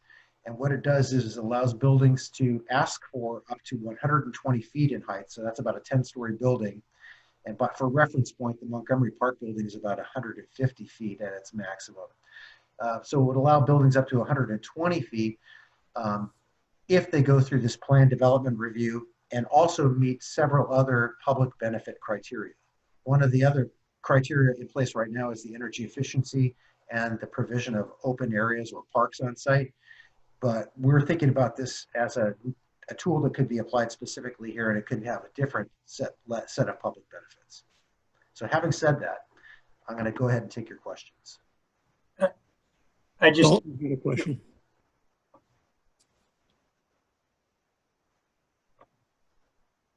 All right, there we go. Yeah, actually, could you leave that map up, Barry? Sure. It's helpful. And again, this is draft, but yeah, you know, just want to give you a sense of what we were thinking that might work, or how it could work if everything lines up. Yeah, it's making sense, and it seems like the preferred scenario is kind of meshed things in a decent way. The biggest thing I see here is just the big kind of IG1 industrial office island area, which we're basically saying that would stay the same. I guess my question is, why can't that be similar to how H is done here in the comp plan, where it's, you know, it could stay industrial, but it also has the option to, you know, go through land use and become mixed use, I believe is what you were saying. Yeah, it depends on where you're at in that. And I can answer that question pretty easily. And at this point in time, you know, we were trying to be respectful and recognize the industrial land supply questions that are that are on board now. But I guess if the EOA suggested that there was a completely different landscape for industrial land and job opportunity and the need for that could potentially change. But based on the best information we have right now, and the comments that we're hearing from the PWG and other stakeholders, we felt that the industrial future was probably the best way to go, but allowing for that office flexibility. We do have some concerns about maybe introducing too much housing in that area, unless we really have a dramatic change in that area. Yeah, I guess following up on that is thinking about, you know, we look at things in plan, that's not how we experience things at all. Right. And, you know, I live on the old housing block right there in the IG right here, industrial office. That's right, yeah. Yep. On Wilson. And it's... Not that I know where you live, but I know where those houses are. Yeah. Well, that's fine. Yeah, there's only a few to pick from. But if the H was, you know, if that line was just moved up to Wilson, then I imagine that would allow for you know, the slow evolution of change, and then you allow that connectivity, and it's not just, we still have this huge highway interstate cutting everything off, and you know, and the fact too that, you know, from what you've been saying about transportation, there's going to be some transportation connections there, you know, with probably bus or the streetcar, definitely bike. You know, right now bike lanes just kind of end there, and then also in that preferred scenario, you were talking about Wilson being kind of the main street in that area, and allowing at least H to go up to Wilson. Perhaps at least the south side of that street then allows for that connection, you know, over time to take place between kind of the, you know, Conway area up to Montgomery Park. Does that make sense? Something we certainly can consider as we move forward, or, you know, we will take it as a comment and consideration as we start to put together the draft. Yeah. I do think that industrial land issue is more significant over here, particularly since we have the industrial zoning as well, but point taken. I do want to make sure that I have time for Kate to do her bit. So on the future steps in transportation, which is a key piece of this. Other questions? Mike Stonebreaker had a question. Mike has one, okay. Yeah, so a quick follow-up. So as we're looking at this map. Do you want me to keep the map up, by the way? Yes, it's very helpful. So when you're showing the other map, and it was the study area that was much larger, and that was the scenario 0, I'm wondering why that was considered scenario 0 when in this situation where there's no change, and then there's the specific suggestions for how the zoning would change, why this wasn't the area that was considered for a no change model rather than all of the, what is that kind of pinkish color, and including that in a scenario 0 situation. Does that make sense? I understand what you're asking. Are you asking me about the modeling? Yeah, so if we're saying that scenario 0, and there's gonna be 13,000 houses built if nothing happens, but you're considering all of that red area below H, then it's a little questionable. I mean, we could say all of Portland is the study area and how many houses are going to be built there. But then that would be, odd, right? So why is it the scenario 0 expanding beyond the thing that's being considered to change potentially, and then specific things that you're saying no change? Well, just to be clear, this is the area, this isn't the best slide for it. This highlighted area outlined in red is the area that Eco Northwest used to develop the housing and jobs numbers for all, what I guess would be 5 of the scenarios, because it would be scenario 0 as well as 1 through 4 based on this geography. So I didn't show it on the right base map. I think the reason why that buffer exists on those other scenarios is because Eco Northwest was trying to capture any changes brought about by an investment. So if you added a streetcar, we think that could ripple out to values within a quarter mile. So like that additional housing in the pink, you know, that's going to increase regardless, but if they added a streetcar, it could increase faster or sooner. Just because of the land use change or the value change. And so that's why that buffer is specifically to that quarter mile. Okay. And I should have applied this zoning on that buffered map, so that's my mistake. Yeah. And I don't want to drag this down into micro detail because I am new to this, and you know, this is probably standard procedure, but in terms of, you know, what's no change, I had a different idea in what that was. So I'm just articulating that as a thing. And since I have the floor for just a quick second, you were asking questions about what do we think. I think that generally some sort of a mixed version, it seems to make sense.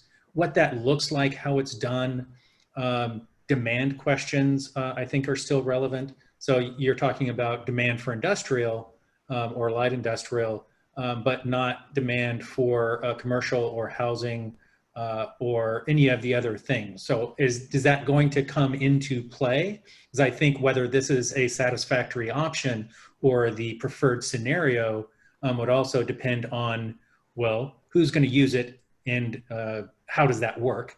Or is it a trust? If people want to build it, we're going to assume it's good enough and let them make the decision. So is it a trust issue? We're not going to worry about demand. If they want to build it, that's fine. And then the other thing, so I'm just kind of laying this out in vomit style, sorry, because I'm aware of time. And the other thing is, I think it's a question of density. So yeah, maybe this is some kind of a hybrid, but the volume is a question on what this can handle and its impact on the surrounding neighborhood, transportation, and other. So I think there's still some questions about whether this is appropriate given demand, density, and impact, to put it simply. Okay. I just want to really quickly respond, and I see Eric, maybe he wants to jump in as well. But we do have information about, housing demand and housing need.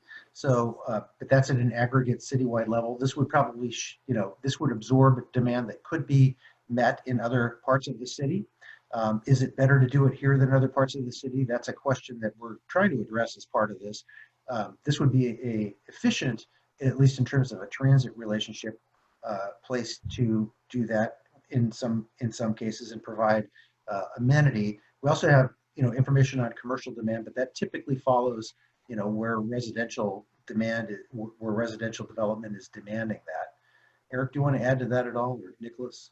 Yeah, I just wanted to note that the reason we're focused so much on the industrial land supply is because we're primarily concerned about when we have a shortfall, in other words, where we might not be supplying enough zoning for the economy, because it's one of our major roles is we could inadvertently limit the economy if we're not meeting our needs in certain parts of the economy. And so in the housing sector and in the mixed use retail side, there's not a shortfall of land citywide. And so we've been talking about that less, but it still is a question.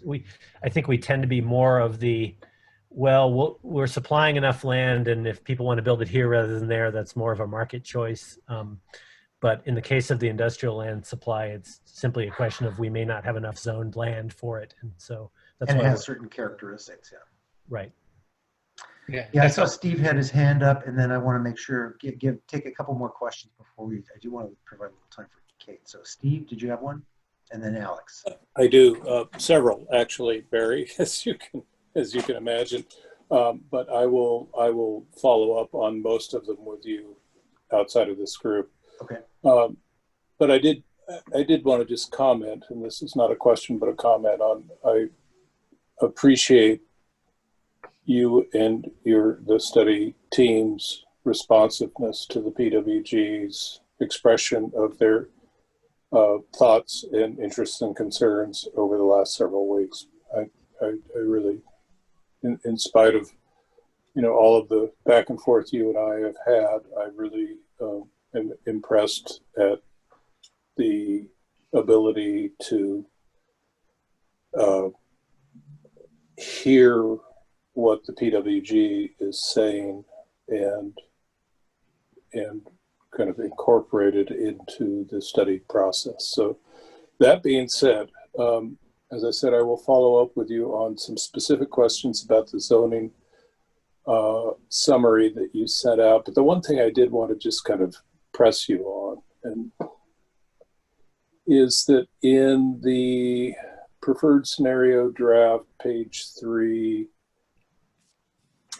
you're talking about the idea of allowing a bonus to the height limit of 120 feet. And as I understand it, that's on top of grafting the CM3 provision for a bonus to 75 feet onto the EX allowance of 65 feet. So we're already adding 1 floor, and now we're adding 4 more floors to any given building. But the justification, as I see it here, is to better utilize allowed floor area. And, I want to pause on that for a second, because you know, even 5-to-1 FAR is essentially consistent with the buildings that are being built in the Conway area right now at 75 feet. And so I've heard this, excuse me, but company line coming out of BPS for years now, that additional height provides better flexibility and better ability to utilize the floor area, when I just don't think that's true. And I don't want to see that being a part of the suggested consideration here. I know that my experience over the last 10 years with the district association has been that building height is the third rail. And I just am wary of pursuing that. I think there's a reasonable amount of support for really looking in detail at how does this particular area, and it's primarily the ESCO area and the area to the east of it, in combination with the Montgomery Park area, how can we really take advantage of the specific opportunities that are presented there? What is unique about this part of Portland's landscape? And it's, you know, it's not as prime industrial land, probably anymore. But how do we move into what it is, what the opportunities are that are represented? And I just hate to see, you know, personally speaking, I hate to see some of the same stuff getting tossed out here, which is, you know, 120 feet buildings allow us to do a bunch of extra stuff. Well, in my opinion, 120 foot buildings really knock, you know, deteriorate the experience of the street enclosure. And that is the fundamental thing that I would just want to toss out here. So I'm sorry, I guess that's not really a question, that's a diatribe. So, but I saw Alex had her hand up. So Steve, I think we'll probably continue this conversation. Yeah, we sure. And I'm saying this is a proposal at this point in time. The way that was conceived, just to be clear for everybody in the room, so to speak, that 120 feet would be up to, that would be the maximum. And it would be reviewed by the design commission at a site plan level.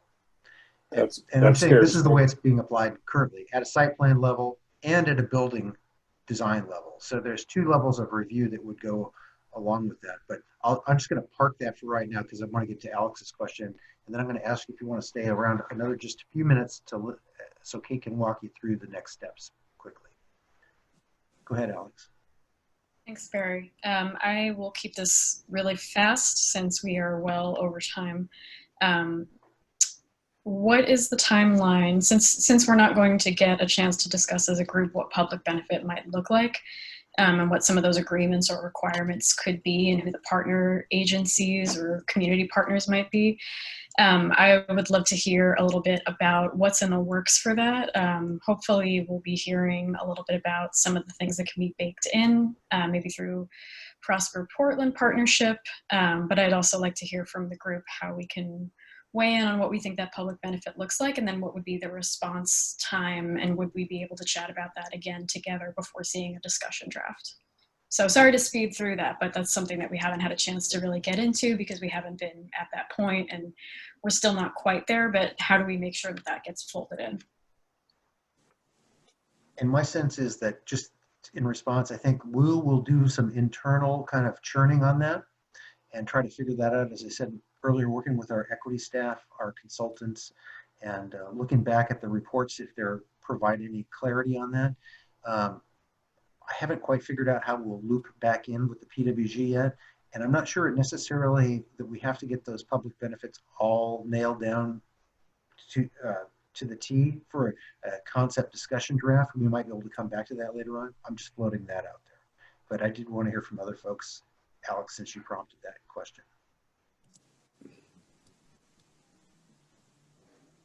I saw Jordan has his hand up. He's the only one I can see right now, so I'm not sure who else might. Here, I just wanted to voice my support for this preferred scenario that's on the screen right now. I think it does, a great job at addressing, we're in a housing crisis despite all the discussion of affordable land, and I still think that's a priority, and I think you've done a good job of addressing that here. And the potential streetcar alignment is more cost effective, we learned last time, and I think that's a great thing. And, like the risk I see is just that the public benefits are too much of a squeeze, and it, slows down the eventual production of the site because whatever, they're just miscalibrated and they're too tough. And just like Dalton said, if you could do more, housing in the industrial side, that'd be great. But I understand you got the industrial land concerns there. And then to some of the points that have been raised about demand and density and all that, these are long-term plans. And in my mind, as a developer and everything, absolute confidence that over time there will be demand for close-in, whether it's housing, office, industrial, or whatever, that's a mile from the central city of a vibrant city. It's going to happen. So I don't think there's any doubt there. And then on the sort of the issues of height, this is a perfect location to have great height. You're not sort of disturbing existing homes that are right there that would be outmatched. And height is environmentally sound. It allows you to do good transit solutions. It's the highest opportunity areas in the United States are some of the densest areas. So if you're looking for somewhere to do height, I mean, this meets all the criteria that I can think of. Other comments? Did anybody else have their hand up that I'm missing here? I'm trying to scan. Stephen, yeah, I saw your hand. Yep. You might be muted. Yes, I just want to add that I put a comment in the chat area on this subject so that you've got it. Okay.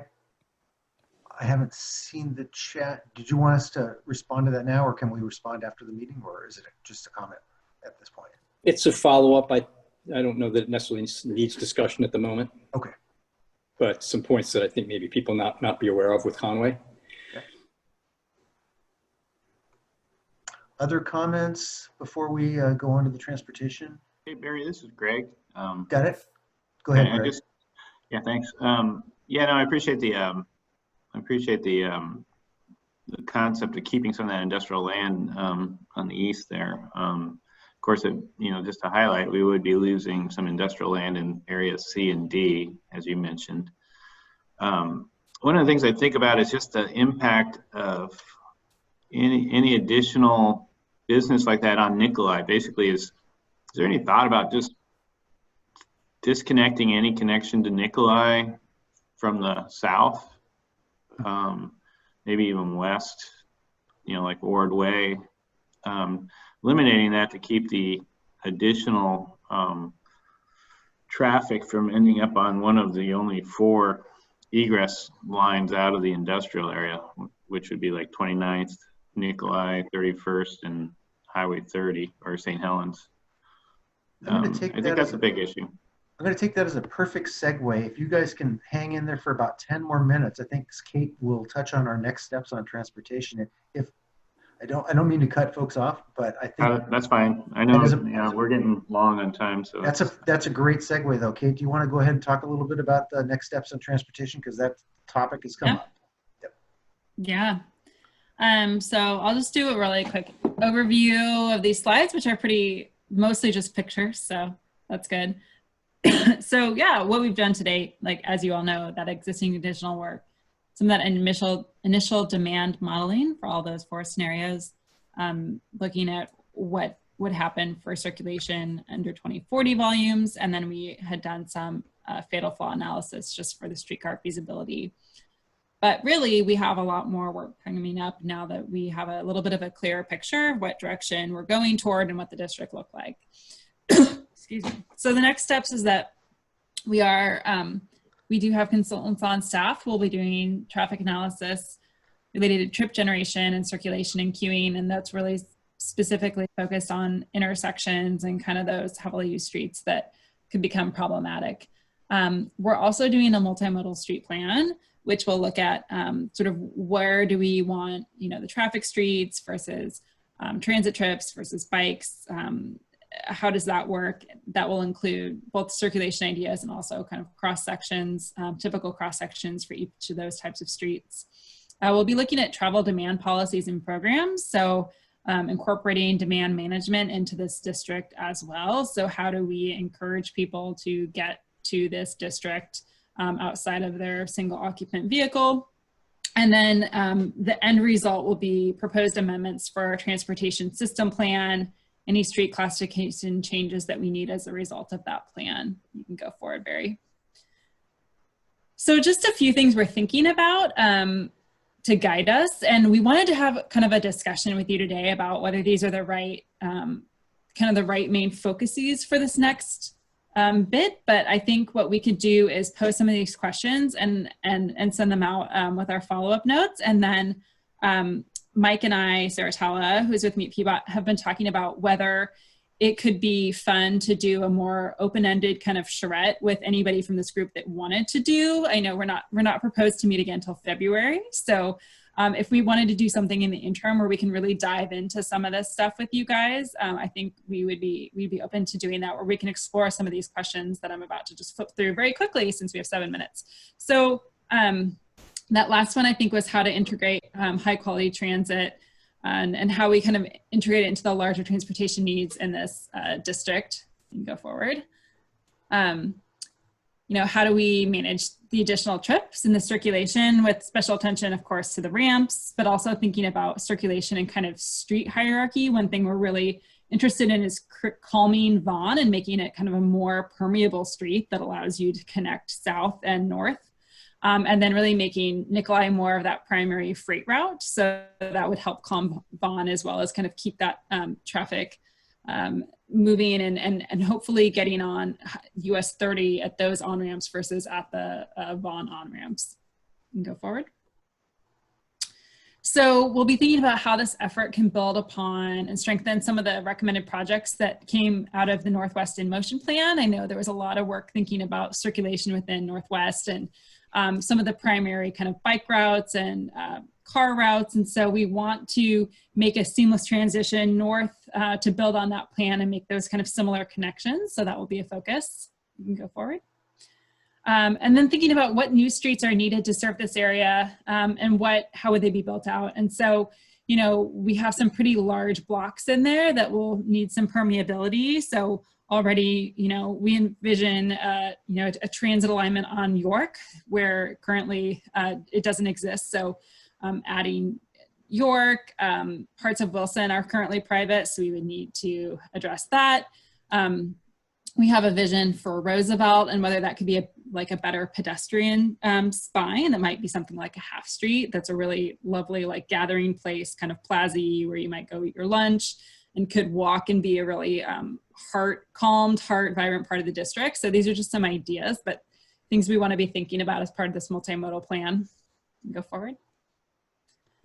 And again, like I mentioned, how should parking and transportation demand be managed in this area? So, you know, right now it's a lot of informal parking. We'll probably formalize parking, some initial stuff that we looked at where we could put parking, you know, to Reza's point earlier, how do we think about parking in a streetcar and not getting the streetcar held up and misparked vehicles? You know, how do we make safe bike infrastructure and kind of create that cohesion so that people can you know, access Forest Park and access the waterfront and kind of be able to move in this district to those assets.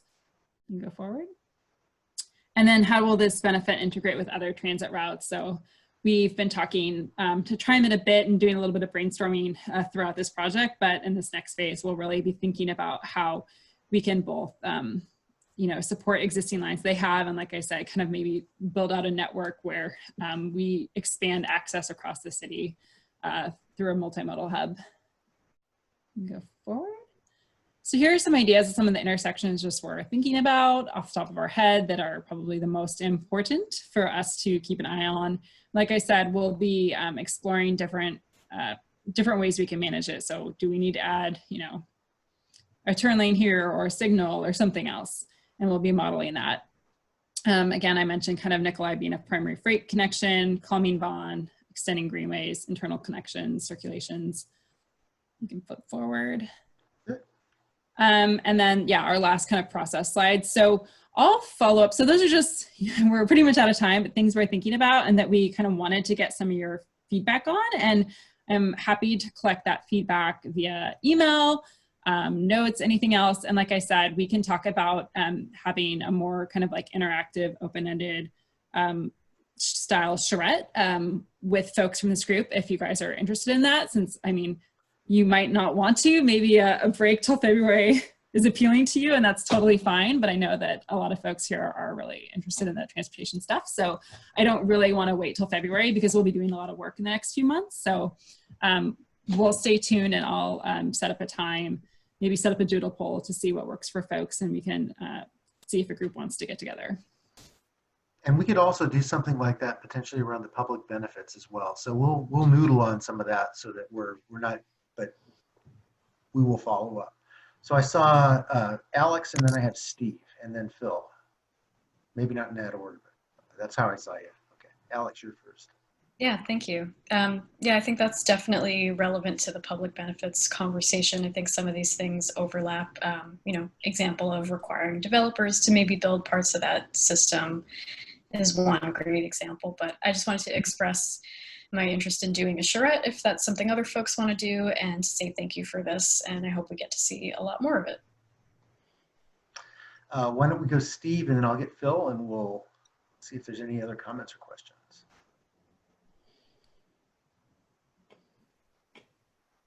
I was, excuse me, I was actually just giving a thumbs up sign, but I will. Oh, okay. I will take go. I will nonetheless go ahead and comment. I would suggest that we meet in December and in January. I mean, these meetings to me are fairly painless. I also too am a fan of charrettes. I think we have come forward to a point where there's a lot to work with. And so I would kind of hate to see us just hibernate until February. My own opinion. Maybe I'll send out Charrette will definitely challenge us logistically, because I haven't done that many online. Obviously, we'll still keep online with the cases being what they are, but we've got. Oh, it works great. You know. We'll talk as staff and try to figure out what the next step is or what the appropriate thing is, whether it's a charrette, another meeting or something like that, and then reach out to you. We just didn't want to overbook you beyond what you had committed to. So I know you guys are committed to a lot of different things on a lot of different boards and different meetings, but so we just want to be respectful of your time. We do value your input. And so anyhow, let me get Phil's question. This is big stuff though. I mean, this is a big deal. I like the framework that Kate laid out. I think it's a good one. The one thing I would add is I'm really anxious to see how Northwest 23rd might be treated with the two-way streetcar treatment. I think that's actually an opportunity more than an impact. And I'd be curious to see if the treatment for 23rd could be, to the best extent possible, carried through the Vaughan intersection over to the north side of Vaughan. Just kind of make that a seamless corridor, transit and pedestrian corridor, knitting the two areas together. Thank you. Excuse me. Yeah, I want to throw one more thing out there before. Well, Alex or Steve, did you have another comment, or is your hand just happened to be up there? Yeah, just a clarifying question. Are we assuming that the Zone M parking district will be expanded to cover this entire study area, or is that something that we would hope to discover through this work? I think discover is the right. Okay. Yeah. Okay, thank you. Discovering a lot. Hey, I just wanted to mention one thing. There was some discussion. Steve and others had questions about the height limits and what we were thinking there. Again, I'd say it would be implemented potentially with a different package of requirements or benefits, however you want to characterize it. But that planned development bonus that allows the up to 120 feet, doesn't guarantee 120 feet, it allows up to that, has been utilized one time so far since we adopted new code. And it was applied on the former Pepsi distribution site on Northeast Sandy at about 27th, 28th, right around in that area. And in that review, they have one building that approaches that height limit, and the rest of them are all smaller. But it allowed them to move their floor area around in a way that they provided a pretty sizable chunk of publicly accessible private open space and a woo nerf and stuff like that. So that's the kind of flexibility that it provided. And I'll send in the meeting notes, I'll try to make a note to send a link to that development review if you want to kind of thumb through it just to see what it looks like, you know, and how it was applied. So I'm not saying that's the exact method or tool that we would use, but something like that is what we were thinking. Other comments or questions before we break? Raymond, did you have a comment or question? Yeah, just one small thing at the end here. No matter what we do here, I think we need to keep track of how many people will be displaced from their houses or businesses or whatever when we do anything. Point taken. Yeah, that's definitely part of our concern with the industrial land supply issue as well. Others, Steve, I saw your hand up, or is that just from prior comment? Okay. Anybody else for the good of the order tonight? I did see a comment in the chat just asking if our presentation will be posted. So we could probably PDF that presentation so it's a little bit smaller and send it out. We always, and just for the record, we have been posting the recordings of all of our meetings since we've been recording them, and the presentations are always posted as well. So as well as the meeting notes and all that other good stuff. So hey, Barry, maybe we should resend that link to where we post that just so people have it. Yeah, it might be a couple weeks before we get it up there though. Yeah. Hey, Greg, you had a comment?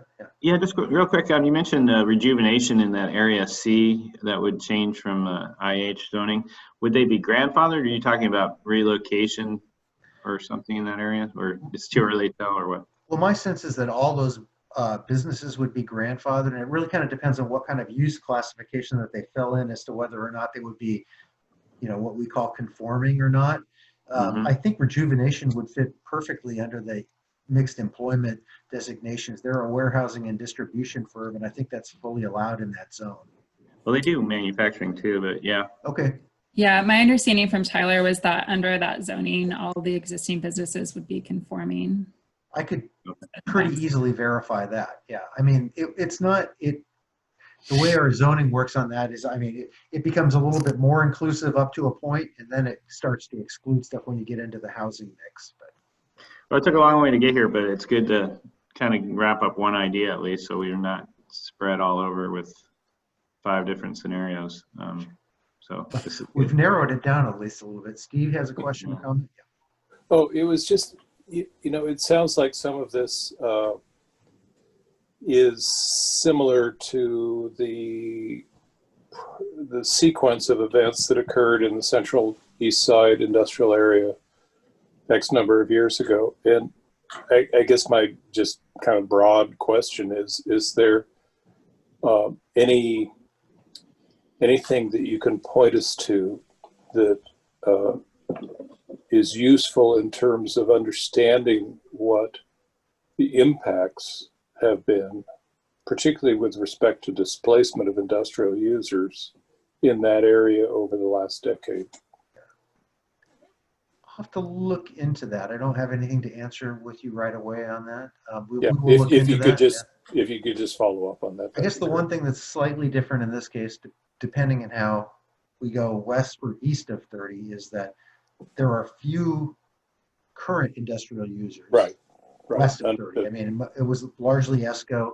ESCO is gone, at least from their manufacturing kind of standpoint. They still have some offices, as our understanding, the new ESCO, whatever that's called, on Vaughan. And those would be completely conforming and would be able to remain, as would some of the shops. I mean, the EX zone, if we applied that, would allow flexibility for those kinds of things to continue by and large. So we think it's maybe a good fit here. We thought about using different zones, and this is probably But the broad question is, as I'm sure you understand it, is yes, the EX zone allows those things to continue, but do they in fact continue? Yeah, no, that's a good question. Yeah. Okay. Okay. Well, I want to Barry, thank you. everybody for participating for these past 5 meetings. I think it's been a good conversation, and hopefully, I think we've had pretty good progression. So I'm hoping you feel like we've had good progression on this topic. And we're gonna, the next part is kind of the fine tuning of the details. So we'll be working on that, and we'll follow up and figure out if it's a charrette or another meeting or how we do that between now and we'll plan on February and figure out what we do in the intervening time. Thank you. We will be, again, though, we will plan to send something out in the public, and it may not need to include all the details. We'll have to figure out where we land on that to see if we feel it's complete enough and paints enough of a picture for folks to react to. But we'll check in with you one way or the other to let you know kind of where we're at. So. Thank you. Okay. Barry, Kate, thanks a lot. Have a good night, folks. Thank you. Have a good holiday, everybody. Yeah, have a good Thank you. holiday. Thanks. Stay safe. Bye-bye. Try to see some sun.